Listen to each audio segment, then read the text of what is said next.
Lord of the Mysteries. Chapter 1167. When the Stars Are Right. Chernobyl! Upon hearing Amon's words, Klein's first reaction was one of shock. Back when they were approaching the bluish-black, single-eyed giant, he had come up with many possibilities, but he never expected to hear such a name. This was akin to seeing a machine gun appear in an ancient oil painting, or a novel's plot appearing in a scientific paper. It was filled with unbelievable contradictions. In the next second, he thought of the funny matter about how the ancient sun god had used his rib to create Dark Angel Sasser, but had named his eldest son Adam. He instinctively believed that the current situation was similar, and he couldn't help but laugh. To have Amon, who was so powerful that he was almost a bug in the real world, a king of angels who always wore a sinister smile on his face, speak the name with such seriousness and solemnity, it made Klein unable to hold back his laughter. Besides, he had no intention of controlling himself. It's best if he gets angry from the embarrassment and kills me. The reason Amon is this way today has largely to do with the ancient sun god's method of upbringing. The corners of Klein's mouth curved into a smile, prepared to ruthlessly vent his inner laughter. At this moment, another bolt of silvery white lightning streaked across the sky, illuminating the deep ravine. It made Klein once again see the grayish-white building at the bottom. This was a building that was completely different from the current style of the fourth, third, and even the second epoch. Thump! Klein's heart rapidly contracted before it expanded again. The smile he just made froze on his face. Thump! Thump! When he heard his own heartbeat, he suddenly had the common sense he had regarding the present world appear in his mind.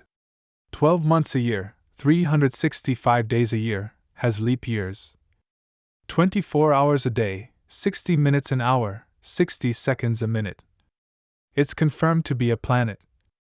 There's a sun and a moon in the sky. Badump! Badump! Badump!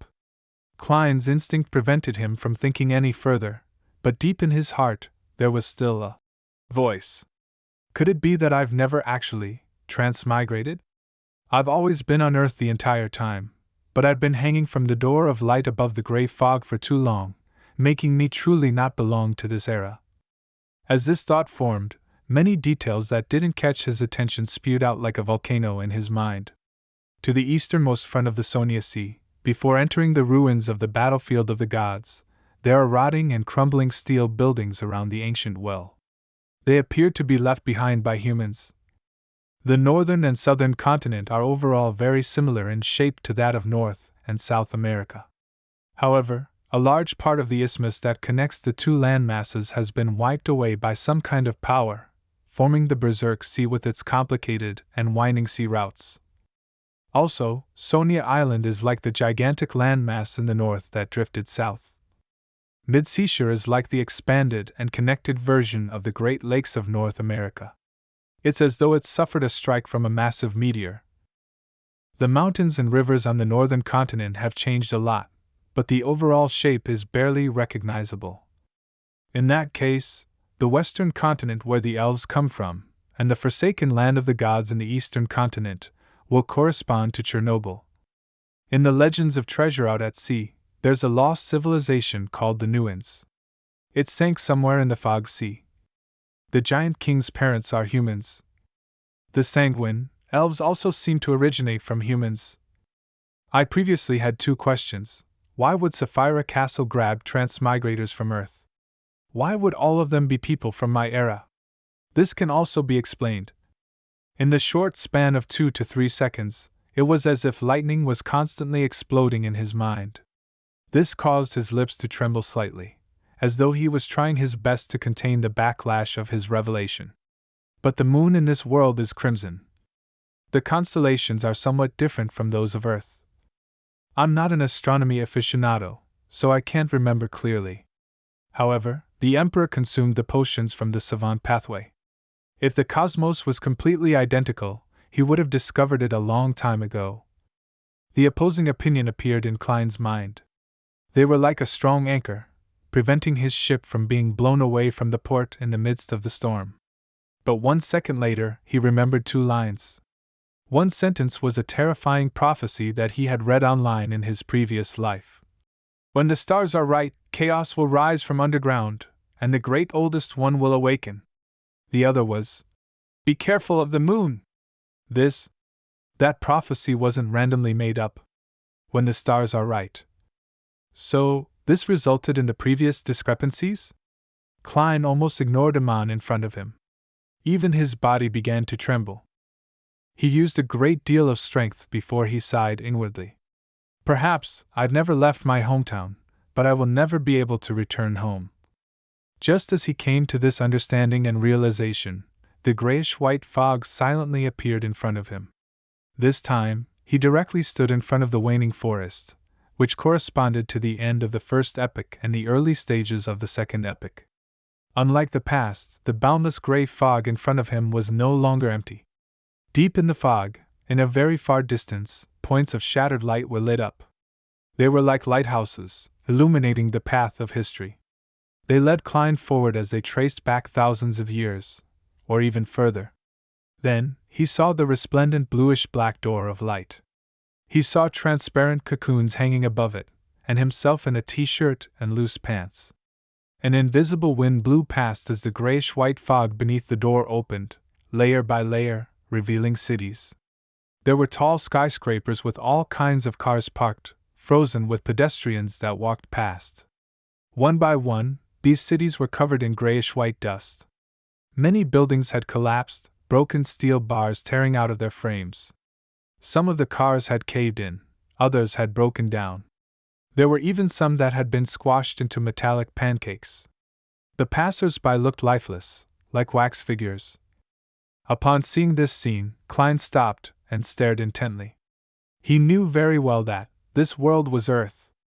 At that moment, he completely digested the scholar of your potion. Suddenly, Klein's consciousness returned to the real world.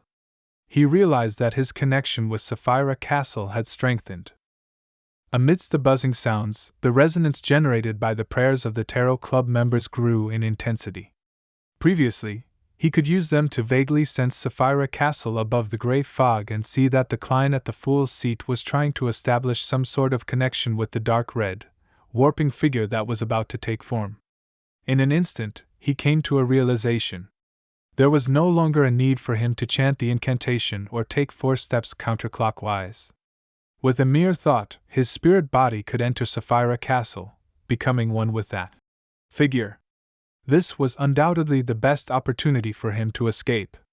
He couldn't be bothered to marvel at the fact that this world was Earth. Believing that Amon definitely didn't know of such a development, Klein immediately thought of jumping straight towards Sapphira Castle. At this moment, the corner of his eye reflected the pointy-hatted, monocled, classic mage-robed Amon curled his lips into a smile, one that spoke of endless joy.